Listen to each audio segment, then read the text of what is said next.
Hello, I'm Dr. George Best of Best Health and Wellness in San Antonio, Texas. And in this video, I'm going to be demonstrating some exercises for the hands that can be beneficial for a variety of hand and wrist problems, such as arthritis and carpal tunnel syndrome. So let me start by saying that the first exercise that I'm going to demonstrate, and the first exercise that most people recommend for someone with hand and wrist problems, is a gripping type of exercise, which I'll be cutting to in just a moment.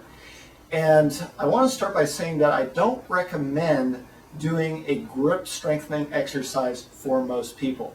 The reason why is that the typical person actually does quite a bit of gripping and grasping with their hands throughout the course of a normal day.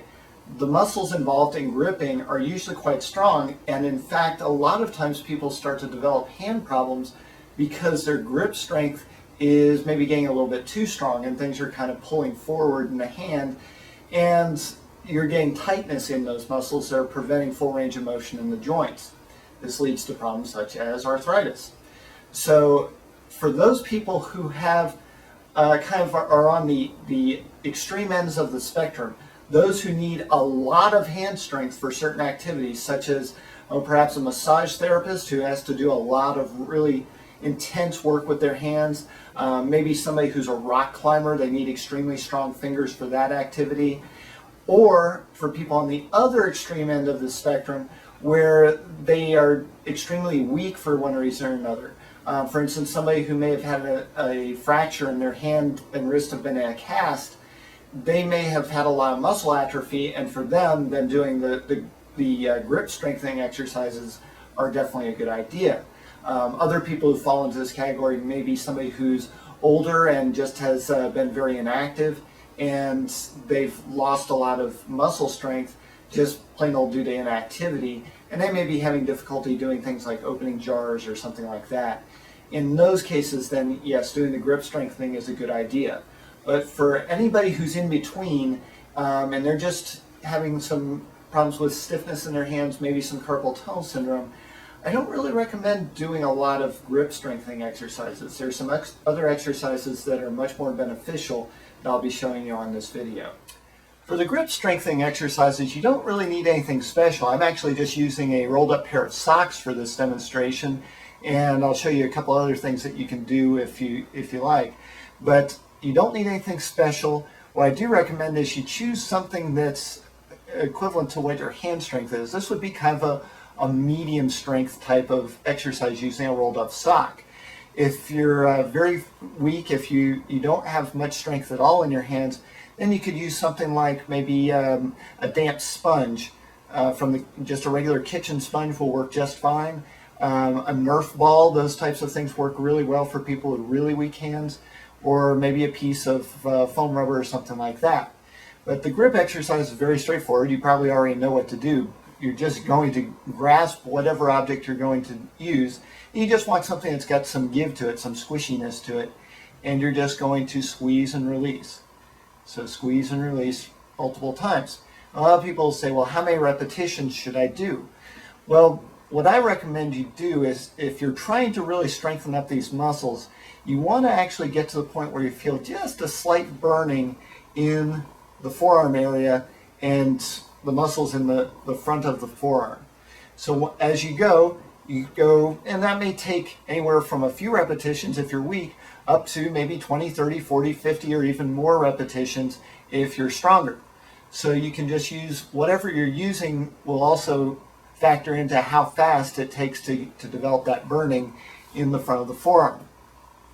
Now, if you're stronger, you can use something like a tennis ball or a racket ball, because you're going to have a lot more resistance on them, and you can squeeze pretty hard on this without getting a whole lot of compression of it. You can also use one of those spring-loaded hand grip exercisers, but you don't need anything fancy like that. Just a regular tennis ball or racket ball will work just fine.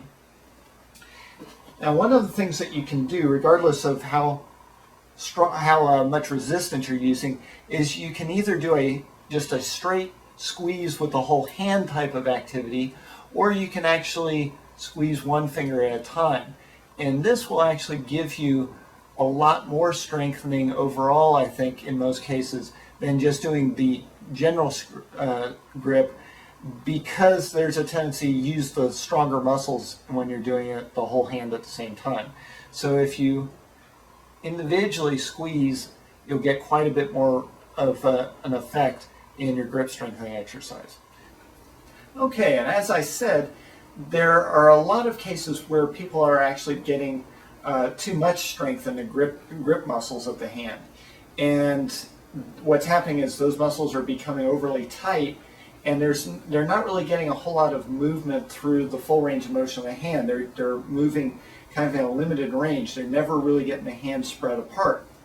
So this next exercise I'm going to show you, you will need some high-tech exercise equipment, such as this rubber band right here. So go find a rubber band and come back to the video.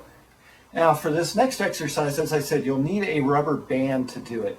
And I recommend one about that size, where it's going to have, you know, a little bit of thickness to it. If you're really weak, you can use one that's a thinner type of band, but this is a good one for the average person to start with.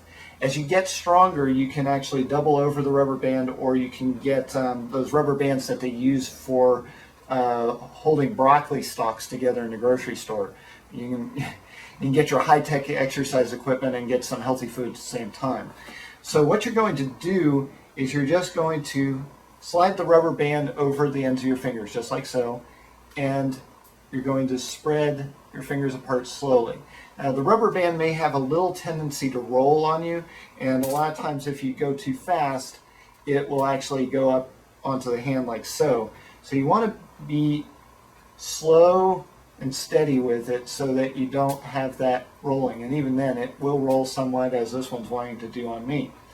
So you want to get them close to the ends of the fingers and just open the hand apart against the resistance of the rubber band. You see I work the whole hand that way. And as with the grip exercise, people ask, well, how many of these should I do? And in this case, you want to have the burning in the back of the forearm. So up in the muscles in the back of the forearm, when you've been doing this long enough, and again, it will vary depending on the size of the rubber band you're using and also your strength, how long it'll take before you start to get burning in here. And so when you get that burning, then you've done enough for that day. Now, I have a lot of people that'll do this when they're watching television, sometimes when they're driving in the car. So this is something that you can do quite a bit of. This is a great exercise for people who have stiffness in their fingers, for people who are developing carpal tunnel syndrome, because one of the things that it does is not only are you strengthening the muscles in the back of the fingers and the back of the hand, but you're also stretching the hand and wrist soft tissues as you do this. And the carpal tunnel is right in here, and as you stretch, you're actually going to stretch some of that soft tissue and open up some space in there. In addition, you're going to stretch the joints and the soft tissues on the front of the hand, and a lot of times this will help you develop a lot more limber fingers so that you can actually move your fingers easier, have less pain in the knuckles and in the joints. So that's a very good exercise for almost any type of hand or wrist problem. One last thing I want to cover before I sign off is how frequently to do these exercises. We talked about doing the exercises to the point where you start to feel a little bit of burning in the muscles, and that's usually a good indicator of how much you need to do to be able to get the strengthening and stability that you want. But how frequently is another story. In most cases, I recommend doing these every other day, not every day. The reason why is you want to have a little bit of time for the muscles to recover and rebuild. Anytime you're doing strengthening exercises, you want to give the muscles a day in between to give them a little bit of a chance for recovering. So every other day, 3 days a week is usually a good type of program for doing these types of exercises.